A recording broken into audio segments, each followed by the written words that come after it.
Olá, meu nome é Felipe Fava e eu trabalho no Departamento de Desenvolvimento de Novos Produtos aqui da Starlight. Nessa web dica eu vou falar sobre o Protocolo de Controle de Equipamentos de Iluminação DMX512, ou simplesmente DMX.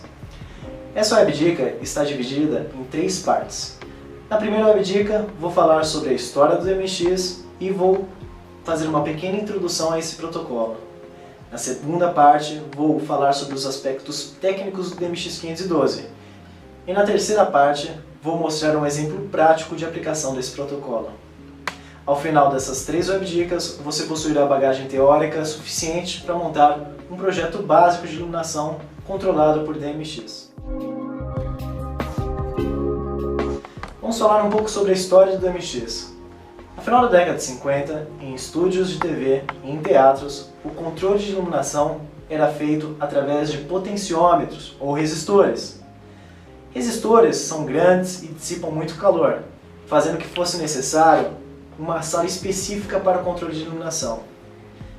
Para se fazer o controle da iluminação, era necessário mais de um operador e a iluminação era feita ao vivo, não tinha como se gravar a sequência de iluminação. No final da década de 50, metade da década de 60, surgem os primeiros dimmers eletrônicos. Esses dimmers substituíram esses potenciômetros, essas resistências, fazendo com que o controle da iluminação não necessitasse de grande espaço. Além disso, esses dimmers possibilitaram a utilização de mesas de controle de iluminação. Esse modo de controle inicial era feito de forma analógica, ou seja, para cada equipamento a ser controlado, era necessário um par de condutores. Sendo assim, para se controlar 10 equipamentos de iluminação, era necessário 10 pares de condutores. Esse primeiro método de controle, dito método analógico, não permitia que os equipamentos ficassem muito distantes da mesa de controle, pois surgia interferência e também problemas com o cabo. Sendo assim, a indústria da iluminação percebeu que era necessário criar padrões de comunicação entre mesas de controle e equipamentos de forma digital. Surgiram nesse período diversos padrões de comunicação digital. Cada fabricante adotou um tipo de padrão, fazendo com que os clientes tivessem que ficar fiéis a um único fabricante. Ou seja, você comprava um equipamento de um fabricante A e não poderia operar com um fabricante B. Em 1986, a indústria da iluminação se une para criar um protocolo de comunicação único, conhecido como DMX512. Sendo assim, eu poderia comprar um equipamento do fabricante A e operar com um do fabricante B. O padrão DMX, criado em 1986, sofreu algumas modificações com os anos, mas permaneceu praticamente inalterado.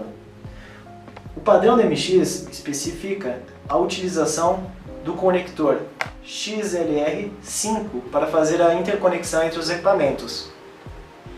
Na prática, os profissionais de iluminação utilizam esse conector, o XLR3. Então, muitos equipamentos atualmente saem de fábrica já utilizando esse conector. Esse conector é o mesmo utilizado em áudio. Com isso, numa instalação de iluminação, deve-se tomar muito cuidado para não conectar equipamentos de iluminação ao sistema de áudio. Em uma rede DMX ou em um universo, podem ser conectados até 32 equipamentos. Isso se o universo for conectado de forma encadeada, ou seja, sem a utilização de repetidores ou splitters. A distância máxima dessa interconexão, tamanho máximo do universo em distância, é de no máximo 1.200 metros. E no último equipamento deve-se utilizar um terminador. Uma rede DMX ou universo DMX sempre possui um controlador da rede, nesse caso, essa mesa de controle, e os equipamentos a serem controlados. Como se faz a conexão entre os equipamentos? Essa mesa que nós vamos usar aqui possui saída de apenas um universo, ou seja, ela possui apenas uma saída DMX. Mesas mais avançadas possuem mais saídas DMX. A saída DMX possui conector XLR fêmea. Nesse caso, conecta-se essa saída DMX à entrada DMX do equipamento a ser controlado. Equipamento, a entrada DMX dos equipamentos é o XLR macho. Para a conexão de mais equipamentos, conecta-se os equipamentos de forma encadeada. Ou seja, se eu colocasse aqui nesse setup mais um equipamento, o segundo equipamento seria conectado a essa saída. Essa forma de conexão se chama Daisy Chain. A norma DMX512 especifica que o último equipamento do universo deve possuir um terminador de 120 ohms. Nesse caso, como nós temos apenas um equipamento, esse equipamento é o último da rede. Então, na saída dele se conecta um terminador. Essa é a nossa rede básica. Um controlador DMX conectado a um equipamento e terminado com 120 ohms. Um dos conceitos mais importantes em DMX512 é o conceito de canais. Os equipamentos modernos possuem mais do que uma função. Por exemplo, esse spot LED é capaz de controlar 4 cores diferentes. Eu consigo controlar a intensidade de cada cor separadamente. Cada uma dessas funções é controlada através de um canal DMX.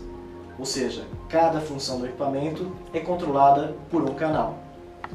Esse setup está configurado para que o primeiro canal DMX controle a cor vermelha, o segundo o verde, o terceiro o azul e a quarto canal o branco. Os canais são controlados através dessa mesa de controle. Esse primeiro botão deslizante controla o primeiro canal, o segundo canal e assim por diante. Podemos ver aqui, deslizando o botão do primeiro canal, controlamos a luz vermelha.